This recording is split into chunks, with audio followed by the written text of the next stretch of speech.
السلام علیکم۔ Programme views on line کے ساتھ میں ہوں ڈاکٹر حسن رانا۔ صہیونی قابض افواج کے فلسطین کے مظلوم مسلمانوں پر مظالم روز بروز بڑھتے چلے جا رہے ہیں۔ صہیونی جارحیت کی وجہ سے پچھلے تقریباً 11 مہینوں میں 40,000 سے زائد مسلمانوں کو شہید کیا جا چکا ہے، جس میں بڑی تعداد بچوں اور خواتین کی ہے۔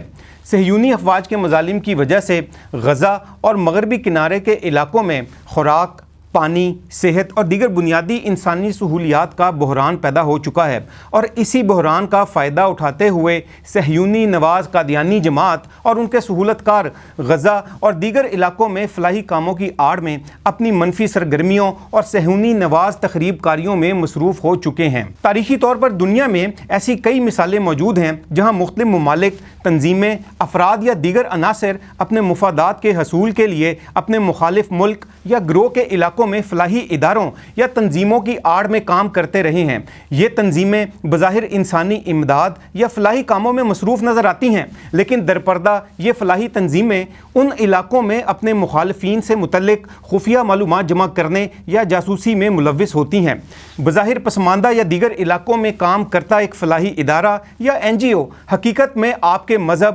عقائد، معاشرتی اقدار اور روایات پر اثر انداز ہونے یا آپ کے خلاف جاسوسی کے لیے استعمال کیا جا سکتا ہے۔ آج کے پروگرام میں ہم آپ کے سامنے چند واقعات اور حقائق کو پیش کریں گے، جس کے بعد آپ کو یہ اندازہ ہوگا کہ مفت تعلیم، صاف پانی، راشن یا دیگر فلاحی کام کرتا نظر آنے والا ایک فلاحی ادارہ یا NGO کس قدر خطرناک ثابت ہو سکتا ہے۔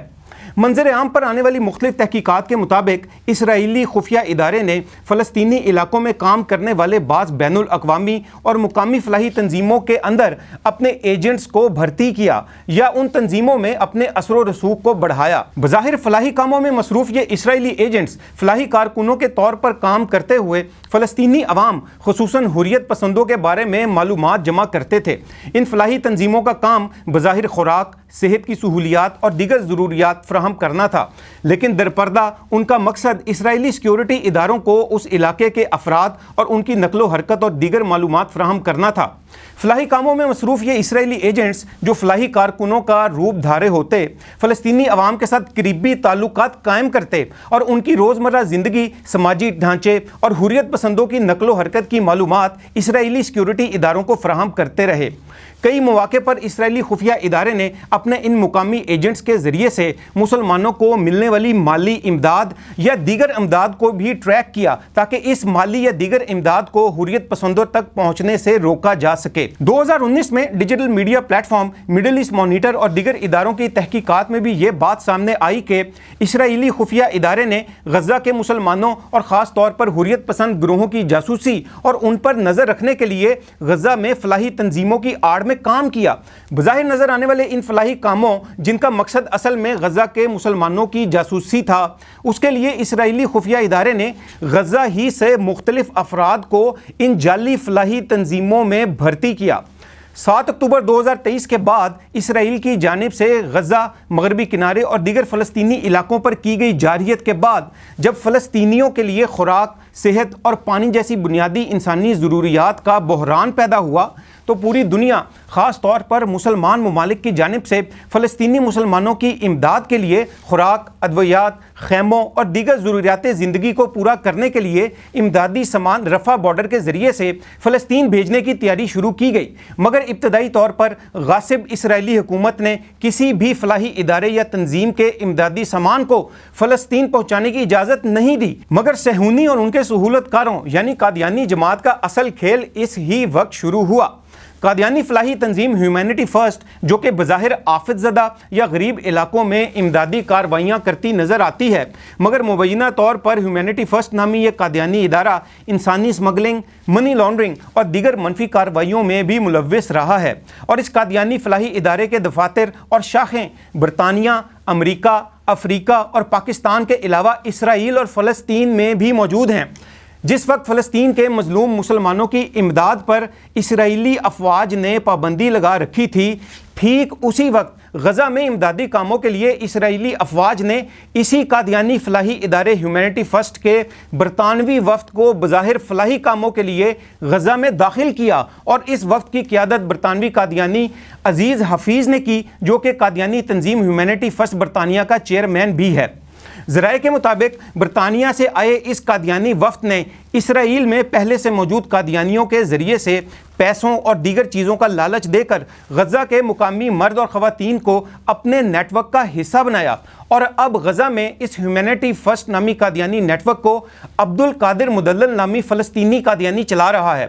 عبد القادر مدلل نامی اس فلسطینی قادیانی کا تعلق مغربی کنارے کے علاقے تلکرم سے ہے، اور یہ شخص پہلے مسلمان تھا اور بعد میں اس شخص نے قادیانیت کو اختیار کیا۔ اور اہم بات یہ ہے کہ پہلے اس شخص کا تعلق فلسطینی حریت تنظیم حماس کے ساتھ تھا، اور قادیانی ہونے کے بعد یہ شخص فلسطین اور اسرائیل میں نہ صرف قادیانیت کی تبلیغ کا کام کر رہا ہے بلکہ یہ شخص حماس مخالف کمپینز کا حصہ بھی ہے، اور ہیومینٹی فرسٹ نامی قادیانی تنظیم کے ذریعے سے فلاحی کاموں کی آڑ میں یہ شخص مبینہ طور پر نہ صرف فلسطین کے مظلوم مسلمانوں کو قادیانی بنانے کی کوشش کر رہا ہے بلکہ ممکنہ طور پر جاسوسی کے ذریعے حریت پسند مسلمانوں کی معلومات کو اسرائیلی سیکورٹی اداروں تک بھی پہنچا رہا ہے۔ فلسطین میں صاف پانی، خوراک، خیموں اور تعلیم کی سہولیات دینے والی ہیومینٹی فرسٹ نامی قادیانی تنظیم کے یہ اہلکار حقیقت میں ان امدادی کاموں کی آڑ میں غزہ کے مظلوم مسلمانوں کو نہ صرف قادیانیت کی تبلیغ کر رہے ہیں بلکہ اس اسرائیلی قادیانی انفلوئنس آپریشن کے ذریعے سے مسلمانوں کو حریت پسندوں کا مخالف بھی بنایا جا رہا ہے اور ممکنہ طور پر مسلمانوں کی جاسوسی بھی کی جا رہی ہے۔ غزہ کے ساتھ ساتھ یہ اسرائیلی قادیانی گٹھ جوڑ پر مشتمل نیٹ ورک مغربی کنارے میں بھی اپنی کارروائیاں جاری رکھے ہوئے ہے۔ یاد رہے کہ اسرائیل کی جانب سے مغربی کنارے کے علاقے میں کسی بھی مسلمان کو جگہ خریدنے یا نئی تعمیر کی اجازت حاصل نہیں تھی، لیکن کچھ سال قبل مبینہ اسرائیلی سرپرستی میں قادیانی جماعت نے مغربی کنارے کے علاقے تلکرم میں اپنا ایک نیا سینٹر تعمیر کیا جس کا نام دارالامن رکھا گیا۔ نیا تعمیر کیا گیا یہ قادیانی سینٹر بھارتی قادیانی شمس الدین مالا باری کی زیر نگرانی چل رہا ہے، اور جہاں پر حیرت انگیز طور پر عبد الشکور نامی پاکستانی قادیانی بھی کام کر رہا ہے، اور اس قادیانی سینٹر میں بھی صہیونی نواز نیٹ ورک پر مشتمل قادیانی فلاحی تنظیم ہیومینٹی فرسٹ اسلام اور مسلمانوں کے خلاف اپنی سازشوں میں مصروف ہے۔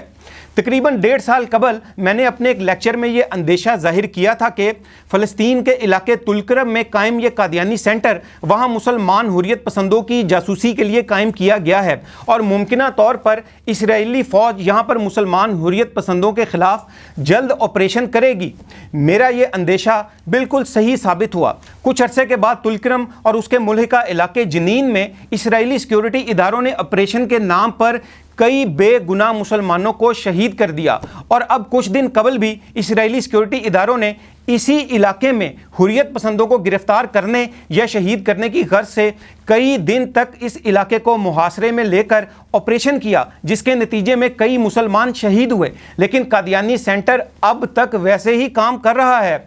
قادیانی جماعت اس وقت عالمی سطح پر چلنے والے مختلف صہیونی نیٹ ورکس کا حصہ ہے جن کا مقصد اسرائیل کے مفادات کا تحفظ کرنے کے ساتھ ساتھ اسرائیل مخالف بیانیے، نظریے یا جذبات کے اثرات کو ختم کرنا ہے۔ اپنے ان صہیونی نواز مقاصد کو پورا کرنے کے لیے قادیانی جماعت اسرائیل کے شہر کبابیر کے علاقے حیفا میں قائم اپنے مرکز محمود سینٹر میں مختلف اوقات میں مسلمان حریت پسندوں کے خلاف اور اسرائیل کے حق میں پروگرامز منعقد کرتی رہتی ہے، جہاں اسرائیلی قادیانیوں کے علاوہ قابض اور ظالم اسرائیلی افواج کے نمائندے بھی شرکت کرتے رہتے ہیں، جن کی تصویر آپ اس وقت اسکرین پر دیکھ رہے ہیں۔ فلاحی کاموں کی آڑ میں جاری یہ صہیونی قادیانی سازشیں اور تخریب کاریاں اور ان کا روز بروز بڑھتا ہوا تسلسل انتہائی تشویشناک عمل ہے۔